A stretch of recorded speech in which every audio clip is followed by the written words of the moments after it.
आज की कथा है साधु का कंबल। आइए कथा श्रवण करें। बहुत समय पहले की बात है।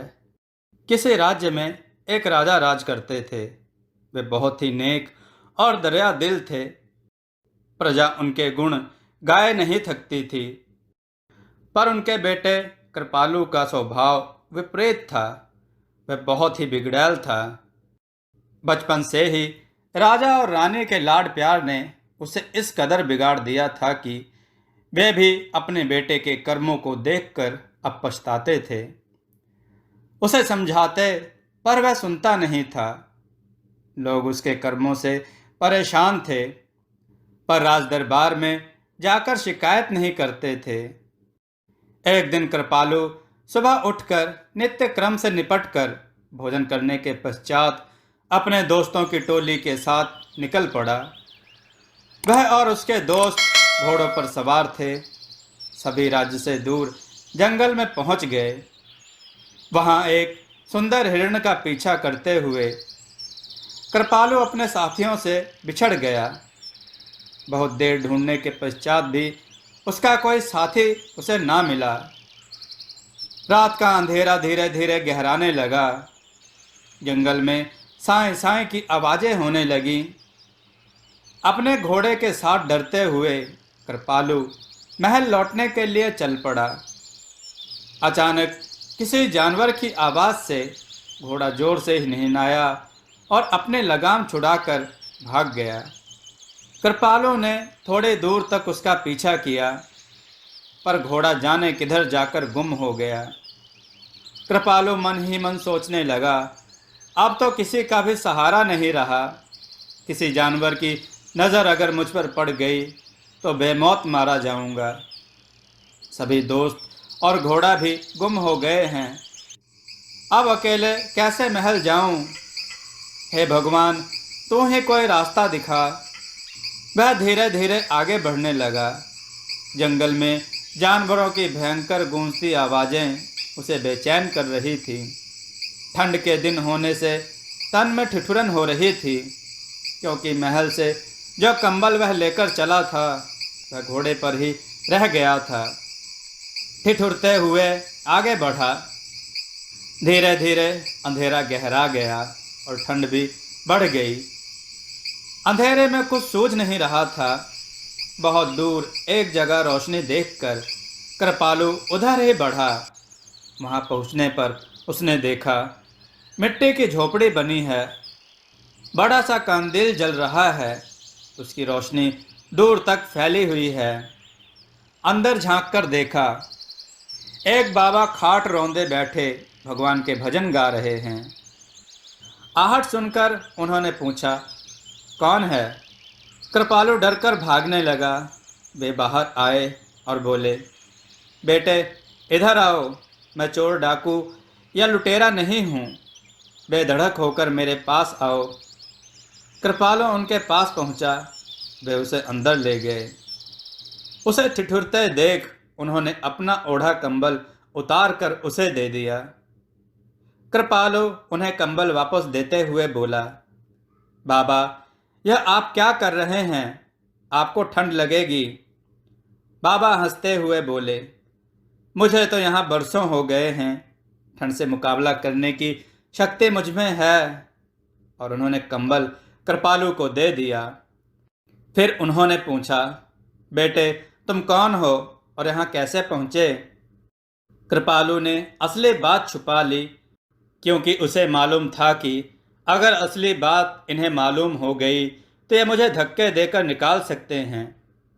बाबा ने उसे भोजन के लिए पूछा। उसने ना नुकुर की, पर वे नहीं माने। उन्होंने चूल्हा जलाया। दाल चावल में मसाले मिलाकर पतीली में चढ़ाकर ढक्कन से ढक दिया। कृपालु को भी चूल्हे के पास बुला लिया और बातें करने लगे। खिचड़ी तैयार होने पर बाबा ने एक थाली में रखकर कृपालु को दी। पहले तो कृपालु उसे देखकर मन में सोचने लगा, राजसी भोजन के आगे यह कहाँ अच्छी लगती है। पर बाबा का मन रखने के लिए वह खाने लगा। खाने पर बहुत अच्छी और स्वादिष्ट लगी। रात से भोजन के लिए मन में सोचा, इसके आगे वह कुछ भी नहीं है। खिचड़ी खाने के पश्चात बाबा और वह बहुत देर तक चूल्हे के पास अग्नि की गर्माहट में बातें करते रहे। जाने कब उनकी आंख लग गई। सुबह होने पर कृपालु ने बाबा से कहा, आपने रात में मुझे आश्रय देकर बहुत कृपा की है, अब मैं जाना चाहता हूँ। उसने बाबा के चरण छुए और जाने लगा। बाबा ने उससे ठिकाने के बारे में पूछा। उसने झूठ बोल दिया कि मेरा कोई ठिकाना नहीं है। बाबा उसे कंबल देते हुए बोले, बेटे, मैं तुम्हें जोर देकर रोक नहीं सकता, पर यह कंबल अपने साथ ले जाओ, ठंड के दिन हैं, तुम्हारे काम आएगा। उसने इनकार करना चाहा, पर बाबा ने ज़बरदस्ती दे दिया। वह चल पड़ा। बाबा बोले, कभी इधर आओ तो मिलना नहीं भूलना बेटा। कृपालु कंबल लेकर चल पड़ा। बहुत समय तक चलने के बाद जंगल खत्म हुआ। राज्य का रास्ता आया।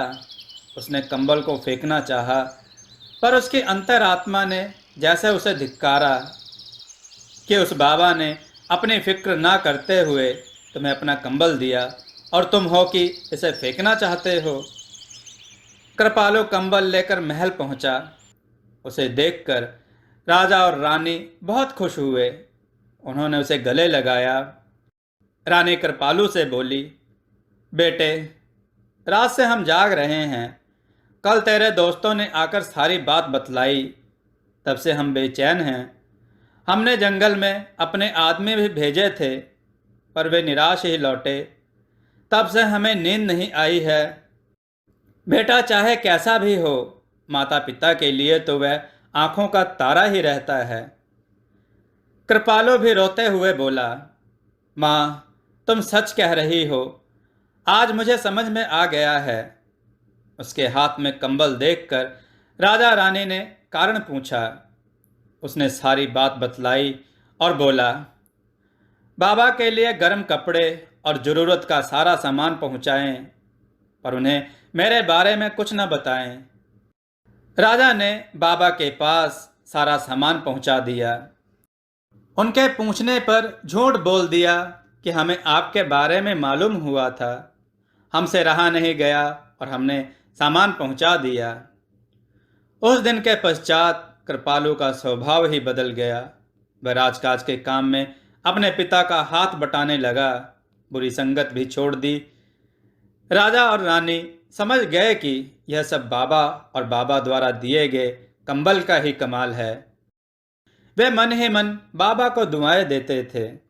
दोस्तों, आपको यह कथा कैसी लगी? अपने विचार और सुझाव कमेंट में जरूर दें। हमारी कथाओं को लाइक करें, हमारे चैनल को सब्सक्राइब करना न भूलें। हमारी कथाओं को शेयर जरूर करें, जिससे लोगों को अच्छा ज्ञान प्राप्त हो। जय श्री राम भक्तों।